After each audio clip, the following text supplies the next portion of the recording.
Alright, let's dive in. Today, we're trying to find our way through the modern maze of attraction and desire. And let's be honest, it's a confusing place to be. We're talking about everything from those little unspoken signals to the deep psychological stuff that really drives who we want and why. It's complicated, it's fascinating, and it's something we all have to navigate. So let's kick things off with a big question. A question that's really at the heart of our whole explainer today. What if attraction has its own secret language?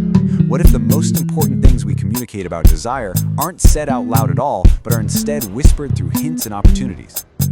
Okay, so let's start at the surface level, with all those subtle signs of interest that, let's face it, we probably miss all the time. The thing is, according to our sources, these signals are often designed to be missed. They're wrapped in what you might call plausible deniability, which is just a fancy way of saying you can show your interest without ever having to risk being rejected outright. Pretty clever, right? Think about what's really going on with these phrases. When someone says, "I'll be home alone this weekend," they're not just giving you a logistics update, they're offering you privacy. When they say, "I feel so safe with you," they're signaling a deep level of trust, which, is pretty essential for intimacy. These are basically invitations disguised as everyday chit-chat. This really gets to the heart of it. A lot of the time, desire isn't communicated directly through words. It's communicated through opportunity. The real message is in the scenario that's being created for you. But here's the super important part. Context is everything. None of these phrases mean anything on their own, in a vacuum. You have to look at the whole picture, the relationship you have, the timing, the setting. It's about spotting a pattern of these signals, not just grabbing onto one single sentence and running with it. So if that's the subtle side of things, where does it go from there? Well, it can actually get a lot more strategic. In fact, one of our sources draws this wild comparison to the world of spy agencies, framing seduction not as some mysterious magic, but as a calculated step-by-step process that you can actually repeat. So a former CIA officer breaks this down into 3 basic phases. And the first step probably isn't what you think. You don't start with some big romantic move. You start small. You just aim for a positive hormonal reaction. Make them laugh, make them feel good. Once you got that, you move on to building an emotional connection. And only after that do you get to a place of logical influence, where they start to follow your lead because it just makes sense to them.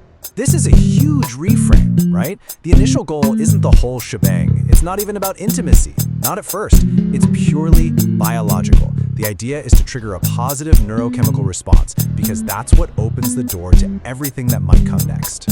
And get this whole tactical approach to attraction, it's not just some abstract theory. It has a real name in the intelligence world: sexpionage. And it's a technique that was famously perfected by agencies like the KGB back in the Cold War, all to compromise targets and get them to spill secrets. And they didn't just have a name for the practice, they had nicknames for the agents. Ravens were the male operatives, and what they found was that they often needed a lot more time to build up that emotional connection before anything physical could happen. Swallows, the female agents, had a totally different kind of challenge. Their job was to turn that physical encounter into actual leverage for information. Okay, so all this talk of tactics and hormones and spies, it kind of makes you wonder, right? Is that really all attraction is? Is it just a clinical process that can be broken down into steps? What does that mean for real, genuine, long-term desire? To even begin to answer that, we've got to go a lot deeper. We need to shift gears and look inward, at the core psychological battle that the famous psychotherapist Esther Perel says is at the very heart of modern love and desire. So here it is.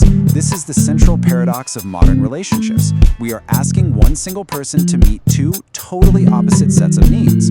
On one side, you have our deep need for security, for stability, for someone reliable and predictable. But then you have this other side of us, the side that craves adventure, novelty, a little mystery, even some risk. And here's the thing. Esther Perel says love thrives in that first column, but desire lives in the second. So what's the solution? Perel's big point is that you don't pick a side. It's not security or adventure. The real challenge is to build a relationship, what she calls a vessel, that's strong enough and flexible enough to hold both of those needs at the very same time. And this is the real kicker, the paradox at the heart of it all. The very things that make us feel so safe and secure in a relationship, the routine, the predictability, knowing everything about your partner, those can be the very same things that accidentally kill off desire. Because desire, it turns out, needs a little bit of space, a little bit of uncertainty to breathe.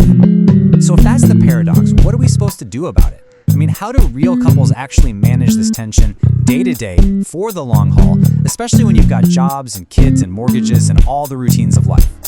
Well, the experts say you have to get intentional. You can't just wait for spontaneity to strike like lightning. You actually have to schedule it. You do things like plan erotic play dates. You take the pressure off by focusing on small moments of connection, not just one big grand finale. And most importantly, you have to be radically honest with each other about what you actually want and need. And what this all leads to is this really powerful shift in mindset. It stops being about finding that one perfect person, your soulmate who's going to magically meet all your needs forever. Instead, it becomes about being co-creators. You work together to build a connection that's alive, that evolves, and that can handle the natural ups and downs of desire over a whole lifetime. All right, so let's pull the camera back for a second and look at the bigger picture. Because all of this is happening in a world where we are placing some seriously massive demands on our romantic partners, more than ever before in history. And this quote from Esther Perel just nails it. Think about it. We want our partner to be our co-parent, our financial advisor, our therapist, our best friend, and our passionate, exciting lover. We've basically taken all the needs that an entire village used to fulfill and dropped them onto the shoulders of one person. It's an almost impossible ask. So what's the solution to this incredible pressure? Well, for a lot of people, it's about expanding their definition of what family even means. We're seeing the rise of the chosen family, recognizing that we can get that deep, intimate, life-saving support from a whole network of people, not just from a single romantic partner. And that brings us to this really beautiful and important idea. Friendship is a love story too. The commitment, the intimacy, the support we find in our closest friendships, that's not some lesser version of love. It's the real deal. It's a profound and essential connection in its own right. All right, we've covered a lot of ground, but this last point, this might be the most crucial one of all. Perel suggests that often, when we feel that pull towards someone else, that search for desire, it's not really about our partner. It's about ourselves. It's about who we've become and who we're longing to be. And that's the thought we want to leave you with. That feeling of attraction, that yearning for something more. What is it really about? Are you actually searching for another person? Or are you searching for a new version of yourself that you hope to find in their eyes?